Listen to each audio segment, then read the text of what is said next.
Hello बच्चों, आप सभी का स्वागत है फिर से मेरे चैनल पर। मैं पायल शर्मा। आज हम आपको कक्षा 9 हिंदी में संस्कृत खंड का पाठ नंबर 3 पढ़ाएंगे। ये आपकी बुक है, आप देख सकते हैं। और ये है संस्कृत का पाठ नंबर 3, तृतीय पाठ है, जिसका नाम है सिद्धि मंत्र, सिद्धि का मंत्र। देख सकते हैं आप, ये है हमारा संस्कृत खंड।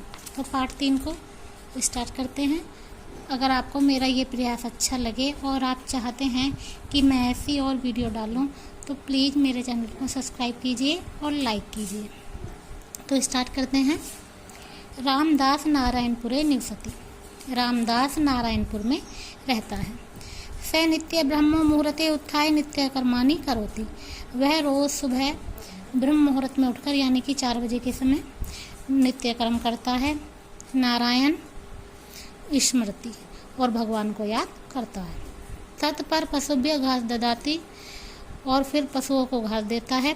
अनंतर उसके बाद पुत्रेण सह क्षेत्राणि गच्छति, पुत्रों के साथ खेतों को जाता है। तत्र सह कठिन श्रम करोति, और वहाँ पर कठिन मेहनत करता है, कठिन श्रम करता है।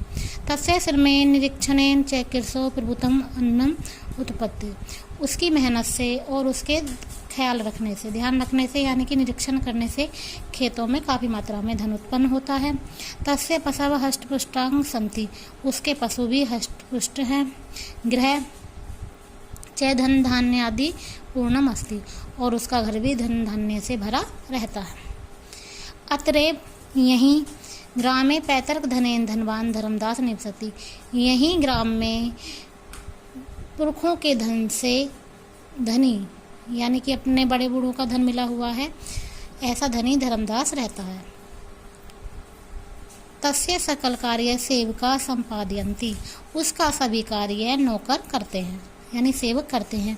सेवका नाम उपेक्षा तस्य पशव दुर्बला, सेवकों की उपेक्षा से, क्योंकि जो ये सेवक लोग होते हैं इतने मन से काम नहीं करते हैं, सब लोग एक जैसे नहीं होते, तो पशु भी कैसे हो गए हैं, उसके पशु दुर्बल हो गए हैं यानी कि कमज़ोर हो गए हैं।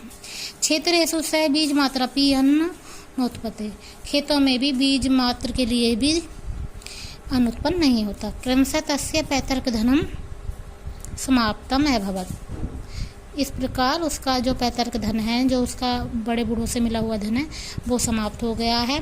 तस्य जीवनम अभावग्रस्त जातम, और उसका जो जीवन है वो अभावग्रस्त हो गया है। उसके पास हर चीज़ की कमी है, दूध की, अन्न की, धन की, हर चीज़ की कमी है।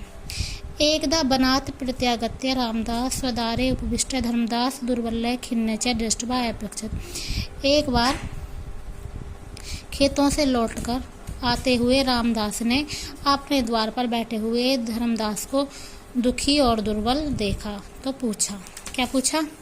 प्रिय धर्मदास, कि प्रिय धर्मदास चिराद दृष्टो असि, बहुत दिनों के बाद दिखाई दिए हो। कि केनपि रोगेन ग्रस्त है, क्या तुम किसी रोग से ग्रस्त हो, यानी कि कुछ बीमारी तो नहीं हो गई है। एनेव दुर्बल है, और तुम कमजोर भी हो गए हो। धर्मदास प्रसन्न वदनम तम, धर्मदास प्रसन्न होकर बोला, वदत बोला, मित्र ना है रुग्ण, बीमार नहीं हूँ, पर छीन बीवम इदानीम अन्येव सज्जात है, पर जो है मैं धनहीन हो गया हूँ, निर्धन हो गया हूँ। इदमेव चिंतायापि केनोपायन मंत्रेण, और इसी चिंता के लिए मुझे कोई मंत्र बताओ। तंत्रेण च संपन्न भवेयम, कोई ऐसा मंत्र तंत्र बताओ जिससे मैं संपन्न हो जाऊं। रामदास तस्य दरिद्रस्य कारणम तस्यम अकर्मिता इति विचारे एवं एकथ्यत, जो रामदास था वो जानता था कि जो उसकी दरिद्रता का जो कारण था आलस्य था, कर्म न करना। विचारम एवं एकथ्यत, उसने कुछ विचारा और बोला, मित्र पूर्व केनापि दयालुना साधुन महाम एक संपत्ति कारक मंत्र दत्त है, मुझे बहुत समय पहले किसी दयालु साधु ने, कोई महान साधु था, उसने एक संपत्ति देने वाला मंत्र दिया। यदि भवान अपि ते मंत्रम इच्छति, यदि तुम उस मंत्र की इच्छा रखते हो, तही तेन उपदिष्टम अनुष्ठानम आचरतु, तब तुम्हें मेरे कहे अनुसार आचरण करना होगा। मित्र शीघ्र कथम, जल्दी कहो, वो बोला कि मित्र जल्दी कहो। तदुष्टाम एनम पुण्य संपन्ना भवेम, क्या ऐसा करने से मैं फिर से संपन्न हो जाऊंगा, फिर से धनी हो जाऊंगा। रामदास अवदत, रामदास बोला, मित्र नित्य सूर्योदात पूर्वम उत्तिष्ठत, रामदास बोला, मित्र तुम्हें रोज सूर्य उगने से पहले उठना होगा। स पशुना च उपचर्या स्वयमेव कुरु, और अपने पशुओं की देखभाल खुद करनी होगी। प्रतिदिन च क्षेत्रेषु कर्म कराना कार्यानि निरीक्षम, और रोज खेतों पर जाकर कार्य करना होगा, निरीक्षण करना होगा। अनेन अत्र अनुष्ठानेन प्रसन्न च महात्मा वर्षान्ते अवश्य तुभ्य सिद्धि मंत्र दास्यामि इति, और ऐसा करने से प्रसन्न होकर महात्मा वर्ष के अंत में तुम्हें सिद्धि मंत्र अवश्य देंगे। विपिन धर्मदास संपत्ति अभिलाषेन वर्षम एक यथोक्तम अनुष्ठानम अकरोत्। गरीब धर्मदास ने संपत्ति की इच्छा में वर्ष भर ऐसा ही किया, जैसा उन्होंने बताया था ऐसा ही अनुष्ठान यानी इस प्रकार ही किया। नित्य प्रातः जागरेण तस्य स्वास्थ्यम अवर्धत, रोज सुबह जल्दी जागने से उसका स्वास्थ्य भी ठीक हो गया। तय नियमने पोषिता पशु स्वस्थ, और उसके द्वारा ध्यान रखने पर उसके पशु भी स्वस्थ हो गए। सबला च जाता, बहुत स्वस्थ हो गए और सबल हो गए यानी कि ठीक हो गए। गाय महिषच प्रचुर दुग्धम अक्षन, गाय और भैंसें सही मात्रा में यानी अच्छी मात्रा में दूध देने लगी। तदानी तस्य कर्म करा अपि कृषि कार्य सन्नद्धम अभवन्, और कृषि कार्य में कर्म करने से उसकी जो कृषि है वह भी अच्छी हो गई। अतः तसीमन वर्ष तस्य क्षेत्रेषु प्रभुतम, और वर्ष के अंत में उसके खेतों में अन्नम उत्पन्न गृह च धन धान्य पूर्ण जातम, अच्छा अन्न उत्पन्न हुआ और उसका जो घर है वो धन धान्य से पूर्ण हो गया यानी कि धन धान्य से भर गया।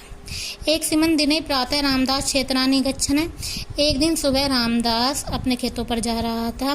दुग्ध परिपूर्ण पात्रे हस्ते ददान प्रसन्नमुख धर्मदास अवलोके अवदत्, दूध से भरे हुए बर्तन को हाथ में लेते हुए और प्रसन्नमुख धर्मदास को देखकर बोला, अपि कुशलते, अब तो ठीक हो। बढ़ते की तब अनुष्ठानम की अनुष्ठान नियम अनुसार कार्य कर रहे हो।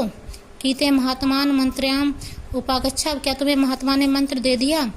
धर्मदास प्रत्यावदत्, धर्मदास बोला, मित्र वर्ष पर्यंत श्रम कृत्वा मया इदम सम्यक ज्ञात है। अतः वर्ष पर्यंत 1 साल तक ऐसा कार्य करके मेहनत करके मुझे ज्ञात हो गया कर्म ए विषय सिद्धि मंत्र, कर्म ही सिद्धि मंत्र है कि कर्म करना ही सिद्धि मंत्र है। तस्यैव अनुष्ठानेन, उसके करने से ही मनुष्य सर्वम अविष्ट फल लभते, मनुष्य अपनी इच्छा से किसी भी फल को प्राप्त कर सकता है। तस्यैव अनुष्ठानम प्रभावेन संप्रति अहम पुनः सुख समृद्धि च अनुभवामि, और उसी के प्रभाव से आज मैं फिर से सुख और समृद्धि को प्राप्त कर पाया हूँ। तत्र श्रुत्वा प्रहसष्ट संतुष्ट, उसके उत्तर को सुनकर संतुष्ट च रामदास, रामदास हंसा और संतुष्ट हुआ। यथा स्थानम अगच्छता, संतुष्ट होकर हंसते हुए अपने स्थान को चला गया। सत्यमेव युक्तम, सत्य ही कहा है। उत्साह संपन्न दीर्घ सूत्र, जो उत्साही होते हैं, उत्साह से संपन्न होते हैं, दीर्घ सूत्र आलस्य से दूर होते हैं, क्रिया विधिज्ञ कार्य करने के प्रकार को जानने वाले होते हैं, वे सनेन सक्तम और बुरी आदतों में नहीं फंसते। सूर कृतक, ऐसे सूरों को, कृतज्ञ यानी कि कर्म करने वालों को, दृढ़ और साहसी लोगों के पास लक्ष्मी स्वयं आती निवास है, तो ऐसे लोगों के पास लक्ष्मी निवास करने के लिए स्वयं आती है। तो अगर आपको मेरा ये प्रयास अच्छा लगा हो तो चैनल को सब्सक्राइब करना और लाइक करना। Thank you very much.